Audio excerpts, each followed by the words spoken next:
5 astuces pour avoir l'attention des apprenants au retour des pauses. Bonjour à tous, je m'appelle Marine et je suis formatrice depuis 2014 et je suis ravie de te retrouver pour te faire une nouvelle vidéo. Qui dit formation dit forcément pause. Oui, les apprenants ont besoin d'espace, de liberté pour reposer quand même un petit peu leur cerveau parce qu'on vient partager, échanger pas mal de choses. Et parfois, au retour de la pause, avoir leur attention, c'est pas toujours quelque chose qui est facile. J'ai eu l'occasion d'animer différents groupes et certains groupes étaient au taquet limite avec leur papier, leur stylo prêts à m'écouter en me regardant avec des grands yeux comme ça. Et d'autres qui n'étaient pas du tout là, en fait, qui étaient dans leur petite conversation et qui ne faisaient pas du tout attention à moi. Et du coup, je pense que tu es d'accord avec moi pour qu'on se dise que si j'ai pas d'apprenants qui sont attentifs, ça sert à rien un petit peu que je parle dans le vent. C'est pourquoi aujourd'hui je suis venue te partager quelques astuces que j'ai déjà mis en place en formation. Avant de te partager tout ça, je t'invite comme d'habitude à liker cette vidéo et à t'abonner à ma chaîne YouTube. On va créer toi et moi la première communauté, la première chaîne YouTube qui parle de formation, où on se partage des outils qui sont pratiques, ludiques et faciles à mettre en application. La première astuce que j'ai envie de te partager, elle est super simple et super facile à mettre en œuvre. Et pour l'occasion, je suis partie récupérer mon tableau parce que j'adore les tableaux. Donc, la première astuce, c'est celle-ci. Moi, quand j'ai envie que les apprenants se souviennent d'à quelle heure on se récupère, eh bien, simplement, je l'écris au tableau. Et ça peut paraître un petit peu simple ou un petit peu bête, mais je me suis rendu compte en fait avec le temps qu'il y a certaines personnes qui oublient ce qu'on leur dit. Et personnellement d'ailleurs, je fais partie de ces gens-là. Moi tu me dis quelque chose, 5 minutes après, j'ai complètement oublié, ou alors je suis devant un film, on dit le nom 50 fois d'une personne, enfin d'un personnage dans le film, tu me poses la question comment est-ce qu'il s'appelle lui, j'en sais strictement rien. Parce que je suis le genre de personne qui a besoin d'écrit, j'ai besoin de lire, j'adore tout ce qui est visuel. Et donc pour les gens comme moi, eh bien maintenant et à chaque formation, j'écris à quelle heure on se retrouve. Ça peut être à la pause du matin, ça peut être à la pause de l'après-midi et bien sûr à la pause du midi. Et ça permet aux apprenants de s'organiser eux-mêmes et de pouvoir bien sûr être à l'heure au retour de la pause. Et d'avoir à nouveau leur attention quand je reprends du coup le temps de formation. La deuxième astuce que j'utilise, c'est la danse. Alors ne t'inquiète pas, tu n'as pas besoin d'être expert en moonwalk ou en breakdance. Non, on n'est pas à ce niveau-là. L'idée, c'est vraiment simplement de faire quelques petits pas de danse. Bien sûr, une danse ou des pas avec lesquels tu es à l'aise. Donc je te montre, moi, par exemple, ce que je fais. Bah simplement, hop, je fais des petits trucs comme ça, tu vois. Des fois, je chante aussi un peu, ça m'arrive. Et voilà. Et donc, c'est un peu étrange quand tu es un apprenant et que tu vois ta formatrice en train de faire un pas de danse. Tu te dis, attention, j'ai peut-être raté un truc, il y a peut-être un problème. Et donc là, forcément, boum, t'as son attention. L'idée derrière ça, c'est qu'on s'attend pas du tout à ce qu'un formateur fasse des pas de danse, parce que c'est pas notre métier. Et c'est justement cet effet de surprise qui va faire qu'on va réussir à récupérer l'attention des apprenants. Donc ça dure uniquement quelques secondes. Et une fois que j'ai fini de faire mes petits pas de danse comme ça, eh bien, j'enchaîne en leur disant, ok, alors, cet après-midi, vu que ce matin on a parlé de ça et de ça, parce que Thibaut a évoqué ça, parce que Omar aussi a parlé de ça, eh bien cet après-midi nous allons parler de ça et de ça. C'est ok pour vous? On peut commencer?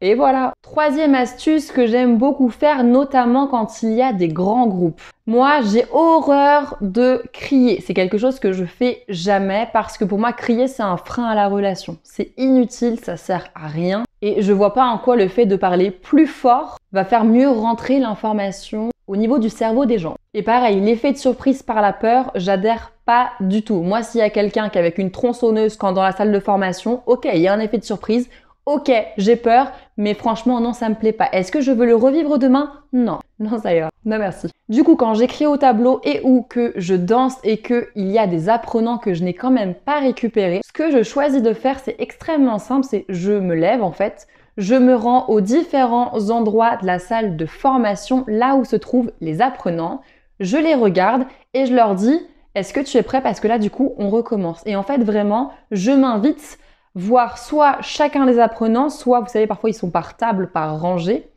Donc soit je vais voir la table ou la rangée et je leur dis On reprend la journée, donc je vous invite à finir votre conversation tout à l'heure ou à finir ce que tu es en train de faire un petit peu plus tard. Est-ce que c'est ok pour toi? Et une fois que j'ai fini mon tour, hop, je reviens du coup à l'endroit, du coup je me positionne pour former et là je reprends tranquillement mon discours. La quatrième astuce que tu connais certainement, qui peut fonctionner mais pas forcément tout le temps et avec tous les groupes, c'est simplement le fait d'attendre. Et moi ce que je fais, c'est que je me lève, je me mets face à la salle, face à tous les apprenants, de sorte que tous les apprenants puissent me voir et je les observe et je ne dis absolument rien.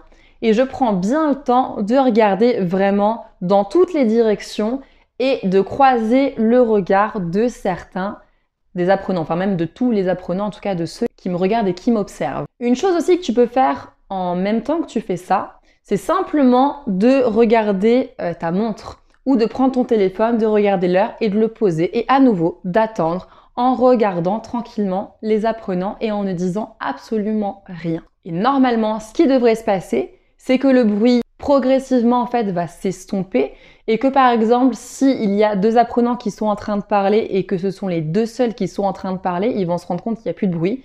Donc, ils vont lever la tête, regarder un petit peu les autres, voir le formateur ou la formatrice qui est en train du coup de la regarder tranquillement. L'idée, c'est pas du tout de leur mettre la pression ou de les regarder avec un air assassin en mode « qu'est-ce que vous êtes en train de faire? C'est n'importe quoi, c'est vous qu'on est en train d'attendre ». Non, c'est de la regarder tranquillement, sereinement, avec un petit sourire, vraiment avec de la compassion et de la bienveillance. Et là, en théorie, pareil, ils devraient s'arrêter de parler. Et là, hop, tu peux reprendre sereinement ton temps de formation. On passe à la cinquième et dernière astuce. Donc, il est 14h, tu l'as écrit au tableau, les apprenants le savent parce que tu l'as aussi verbalisé à l'oral. Et donc, ton temps de formation commence. Et moi, ce que je te propose, en fait, c'est simplement de commencer à parler, pas en sortant ta voix, parce que si tu la sors fort comme ça, tu peux finir par t'épuiser. Couvrir le bruit, ça va faire en sorte peut-être que potentiellement les apprenants, eux, fassent encore plus de bruit et élèvent aussi leur voix parce que du coup, ils ne s'entendent plus. Donc, c'est pas intéressant. Nous, on va faire une stratégie à l'inverse. On va parler en fait tout bas. Donc, alors, c'est parti, il est 14h, on reprend. Donc, ce qu'on s'est partagé ce matin, c'est ça, ça et ça. On a vu l'importance de cette thématique-là. Tu peux aussi bien sûr varier le volume de ta voix. Donc tu pars tranquillement comme ça, après tu parles un tout petit peu moins fort pour être bien sûr que les gens t'entendent. Et puis tu continues tranquillement à expliquer un petit peu ce qui va se passer. Et donc là, normalement, ceux qui sont au premier rang vont comprendre que tu es en train de parler. Et vont peut-être dire aux autres, attendez, le temps de formation il a commencé, est-ce que vous pouvez vous taire parce que j'entends pas en fait le formateur ou la formatrice. Et normalement, en fait, le mot va se passer d'apprenant en apprenant et tous les apprenants devraient finir par se taire en fait pour écouter ce que tu es en train de partager comme ça, doucement et tranquillement avec ta voix calme et sereine. Et je pense qu'il y a quelque chose aussi qu'il est important à mettre en place. C'est-à-dire que si un apprenant te dit « Marine, excuse-moi, est-ce que tu peux répéter ?» Eh bien, moi, ce que je te propose de dire, c'est non, je ne répète pas. Merci pour ta proposition, merci pour ta requête. Ma réponse est non. Je vous ai mis au tableau qu'on commençait à 14h. Je suis à l'heure. Ce soir, je vous ferai partir à l'heure. On a 3 heures en fait devant nous, donc on enlève bien sûr la pause. Et en fait, ce que j'ai prévu de vous partager, j'ai vraiment besoin de ces 3 heures-là. Donc si à chaque fois, je prends le temps de répéter parce que parmi vous, parmi le groupe, certains d'entre vous ne sont pas prêts à écouter ce qui se passe en formation, on n'avancera jamais. Là, tu vois, je suis en train de te répondre et c'est pareil, ça prend du temps. Ça veut dire que là, dans les 3 heures que j'ai prévues, il y a des choses qu'on ne peut pas aborder. Je veux bien réexpliquer une notion que vous n'avez pas compris si ce n'est pas clair. Je veux bien revenir sur des choses, sur des exemples de terrain, je veux bien illustrer ma pratique. Par contre, répéter quelque chose que j'ai déjà répété parce que certains parmi vous ne sont pas attentifs et concentrés alors qu'on a déjà repris la formation, je m'excuse, mais ça ne fait pas partie des règles en fait que je mets en place en formation et c'est complètement ok si tu n'es pas d'accord avec ça ou si ça ne te convient pas. Voici un discours que tu peux répéter en fait à un des apprenants, un ou plusieurs, s'il n'était pas en train d'écouter ce que tu étais venu partager. Parce que c'est trop facile. Si à chaque fois, au retour de pause, il n'écoute pas et que tu parles tout bas et qu'à chaque fois on te demande de répéter, cette stratégie n'est d'aucune utilité. Donc l'idée en fait c'est de vraiment garder le cap au niveau de la règle et de l'expliquer de manière vraiment apaisée, en expliquant que c'est ta manière de faire, qu'il a le droit d'être en désaccord avec ça et que ça ne changera pas. Je viens de te partager 5 astuces pour récupérer l'attention des apprenants au retour des pauses. Écrire au tableau l'heure à laquelle on se retrouve. Utiliser la danse comme effet de surprise. Aller voir individuellement les apprenants. Attendre simplement que le groupe ait compris que c'était l'heure de reprendre la formation. Ou commencer à parler vraiment tout bas pour que certains fassent attention à toi et le communiquent à leurs collègues. Ces 5 astuces ont un point commun, elles nourrissent la relation, elles n'altèrent pas la relation. Et pour moi, c'est super important en formation de faire attention à la relation avec l'autre. Dans ma définition des choses, altérer, ça pourrait être crier, menacer, humilier, pointer du doigt ou encore punir. Je vais te menacer, je vais te punir, je vais t'humilier, etc. parce que tu ne m'écoutes pas, moi, formateur. Et donc là, en fait, on serait dans une espèce de relation asymétrique, hiérarchique, entre formateur et apprenant, et c'est pas du tout ma conception de la formation. Pour moi, il n'y a pas de relation hiérarchique, asymétrique, non. Pour moi, la relation, elle est horizontale. Nourrir la relation, c'est s'adapter aux gens qui sont en face de toi. C'est patienter, c'est être créatif et c'est respecter aussi le rythme des apprenants. Voilà ce que je mets derrière altérer et derrière nourrir. Cette vidéo s'arrête ici. Si elle t'a plu, je t'invite bien sûr à la liker, à la commenter et à la partager à ton réseau. Du coup, avec ma voix douce et sereine que j'ai récupérée avec la 5e astuce, je t'invite bien sûr à t'abonner à ma chaîne YouTube.